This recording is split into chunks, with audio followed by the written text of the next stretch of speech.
ভূমিকম্প দিনে হয় না রাতে হয়, কোন সময় হওয়ার সম্ভাবনাটা বেশি? এটা নিয়ে আপনি অনেক চিন্তিত, আমি অনেক চিন্তিত। এটা নিয়ে একটা গবেষণা করা একটি প্রতিবেদন প্রকাশিত হয়েছে। এটা নিয়ে আর টেনশন করার কিছু নাই। অনেকে ভাবছেন যে দিনের বেলা যদি ভূমিকম্প হয় পালিয়ে কোথাও আশ্রয় নেওয়া যাবে, দিনের বেলা দেখা যাবে বিভিন্ন জায়গায় যারা আশ্রয় নেওয়ার একটা বিভিন্ন জায়গায় আশ্রয় নেওয়ার একটা সুযোগ আছে। যদি রাতের বেলা হয় ভূমিকম্পটি, তাহলে কি একটা পরিস্থিতি হবে? এটা নিয়ে অনেকেই টেনশন করছেন। অনেকে ভাবছেন যে ঘুমের মধ্যেই যদি ভূমিকম্প হয়ে যায় তা আল্লাহ তাআলা সেখানেই শেষ করে দেবে, এরকম একটা বিষয় আপনারা ভাবছেন। এটা নিয়ে একটা ডিপ্রেশনে অনেকে ভুগছেন। এই বিষয়টা নিয়ে একটা নিউজ প্রকাশিত হয়েছে যে দিনের বেলা ভূমিকম্প হয় না রাতে বেশিরভাগ হওয়ার সম্ভাবনা বেশি।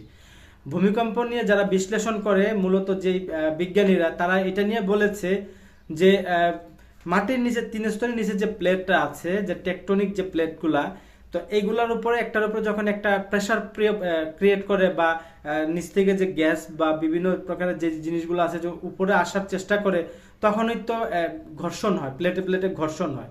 তো এইটার কোনো নির্দিষ্ট এই সময় নাই, দিন নাই, রাত নাই, এটা যে কোনো সময়ের মধ্যে এটা হতে পারে। তো এটা নিয়ে আসলে আপনারা যারা চিন্তা করছিলেন যে দিনে ভূমিকম্প না রাতে বেশিরভাগ হয়, তো এটা নিয়ে টেনশনের কোনো কারণ নাই। তো এটা যে কোনো সময় হতে পারে। তবে আলহামদুলিল্লাহ নিউজে যেটা আমরা দেখেছি, বড় ধরনের যে আশঙ্কাটা ছিল সেটা কেটে গেছে। একটা প্লেট আরেকটা প্লেটের উপরে যখন উঠে যায় তখনই ভূমিকম্প হয়, এবং এটা যখন উঠে যায় এটা আস্তে আস্তে নিজে নিজেই নিচের দিকে আবার সমতলে আসার চেষ্টা করে। যখন উপরের থেকে এটা নিচে আসে তখনই আস্তে আস্তে কিছু কিছু ভূমিকম্প অনুভূত হয়। যে প্রথম যেটা বড়টা হয়ে যায়, এরপরেই আস্তে আস্তে ছোট ছোট হওয়ার এটা বেশ কিছুদিন ধরে হতে থাকে। আর সেই বিশ্লেষণে সেই গবেষকরা এটাই বলছে যে বাংলাদেশে 1 সপ্তাহের মধ্যে প্রায় আরো 20টির মতো ভূমিকম্প হতে পারে। এতে ভয়ের কোনো কারণ নাই, আপনারা আতঙ্কিত হওয়ার কোনো কারণ নাই। কারণ এই প্লেটে প্লেটে যখন ঘর্ষণ হয় মাটির নিচে, তখন ভূমিকম্প হয়। আর যখন বড় আকারের হয় এটা একটা আরেকটার উপরে উঠে যায় বা এটা এভাবে উঠে যায়। তো এটা উঠে যাওয়ার পর আস্তে আস্তে যখন নিচে নামে, ঠিক তখনই মনে করেন যে একটু কাঁপচ্চপ, একটু তো কম্পন সৃষ্টি হয়। আচ্ছা, সোজা জিনিসটা নামতে গেলে তো একটু কম্পন হয়। আপনি এই প্লেটের উপরে বসবাস করছেন, না এই প্লেটের উপরে বসবাস করছেন তো। তো যখন এটা আস্তে আস্তে নিচে নামে, তখনই আস্তে আস্তে ছোট ছোট ছোট ছোট ভূমিকম্প অনুভূত হয়। কিছুদিন আগে দেখেছেন তো, বড়টা হওয়ার পরে 3.3-এর ভূমিকম্প অনুভূত হয়েছে। এবং কি এর পরের দিন আবার আপনার মিয়ানমারের সাগরে 5.3-এর একটা ভূমিকম্প অনুভূত হয়েছে। এবং সারা বিশ্বে আজকে যে নিউজটা দেখলাম তাদের তথ্য প্রায় 1,398টা ভূমিকম্প 24 ঘন্টার মধ্যে হয়েছে। এটা কিন্তু বাংলাদেশে না, পুরো ওয়ার্ল্ডে কোথাও না কোথাও প্রতিদিনই ভূমিকম্প অনুভূত হয়।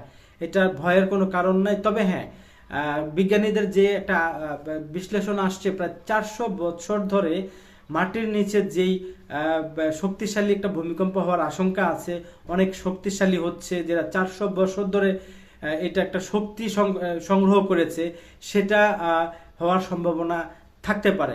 আমরা আরো অনেক বছর আগের থেকেই বাংলাদেশে দেখেছি যে প্রায় 7.8 এরকম একটা বড় ধরনের ভূমিকম্প হবে। এটা তো অনেক আগের থেকেই দেখে আসছি, এটা কিন্তু হয় নাই। তো এরকম মাটির নিচে অসংখ্য ভূমিকম্প হওয়ার জন্য তাদের শক্তি তারা সঞ্চয় করে রেখেছে। এটা হবেই। আল্লাহ তাআলা এমন একটা জায়গার মধ্যে সেটা সংগঠিত করবে যেখানে কিনা পাপ, যেখানে জিনা ব্যভিচার, যেখানে কিনা অন্যায় অত্যাচার যেখানে বেশি হচ্ছে, সেখান দিয়ে কিছু কিছু করে সেটা দিয়ে মানুষদেরকে সচেতন করবে। তো ভূমিকম্প নিয়ে আর ভয়ের কোনো কারণ নাই। আল্লাহ তাআলার কাছে আপনারা দোয়া প্রার্থনা করেন। আর যারা বেশি বেশি করে অপরাধের সাথে যুক্ত আছেন, জিনা ব্যভিচারে এবং বিভিন্ন অপরাধে, মিথ্যা অপপ্রচারে এবং জান্নাত জাহান্নামের টিকিট যারা বিক্রি করছেন, তারা অন্তত আল্লাহর কাছে ক্ষমা চান। যেটা আল্লাহর হাতে রয়েছে সেটা জোর করে আপনারা দেওয়ার কোনো ক্ষমতা রাখেন না। এই জন্য আপনাদের জন্য হয়তোবা এটা একটা সতর্ক বার্তাও হতে পারে। ঠিক আছে, আপনারা ওই যে জামাত ইসলামীরা যারে তারে জান্নাত দিয়ে দিবেন, যারে তারে কাফের বলে ফেলবেন, যারে তারে মুনাফিক বলে ফেলবেন, যারে তারে জাহান্নামী বলে ফেলবেন, আপনার কোরআনকে আপনারা দাড়িপাল্লাকে কোরআন বানিয়ে দিবেন, এই সমস্ত কথাবার্তা বন্ধ করেন। আপনারা যদি বেশি জনপ্রিয় হয়ে থাকেন, ইনশাল্লাহ আপনারা জয়যুক্ত হবেন, এতে কোনো ভুলের কোনো কারণ নাই। আপনারা ইসলামকে ব্যবহার করে আল্লাহকে চ্যালেঞ্জ করেন না। আল্লাহকে চ্যালেঞ্জ করলে, কোরআনকে চ্যালেঞ্জ করলে এভাবে ভূমিকম্প না, ওই ইতালির মতো এই দেশে উলটপালট করে আপনাদের জন্য আর বাকি মানুষগুলো এই দেশে শেষ হবে। অন্তত আল্লাহর রাস্তায় এই ধরনের কাজগুলো থেকে বিরত থাকেন। ইসলামিক ব্যাখ্যা হিসাবে যেখানে আপনার অন্যায়, অত্যাচার, ব্যভিচার এবং কি ইসলামের বিরুদ্ধে যা যা আছে এগুলো করলে সেই সমস্ত দেশে এই সমস্ত হওয়ার সম্ভাবনা, আপনারা যারা এতদিন ওয়াজ করেছেন আপনারাই বলেছেন। আর সেই আপনারাই এখন ওয়াজের প্যান্ডেলে এখন ওইটা এটাকে রঙ্গমঞ্চ বানিয়ে এটা ধর্ম নিয়ে ব্যবসা শুরু করে দিচ্ছেন যে জান্নাত জাহান্নাম আপনাদের হাতে আছে, তাই না? এগুলো থেকে বিরত থাকেন, আল্লাহ তাআলার কাছে তওবা করেন, নতুন করে মুসলমান হন এবং কি এইগুলো থেকে বিরত থাকেন। আপনি 5 বছরের ক্ষমতার জন্য হেউনি যা শুরু করছেন, কোরআন বিক্রি করে দিচ্ছেন, ইসলাম বিক্রি করে দিচ্ছেন, জান্নাত জাহান্নাম বিক্রি করে দিচ্ছেন, এগুলা থেকে বিরত থাকেন।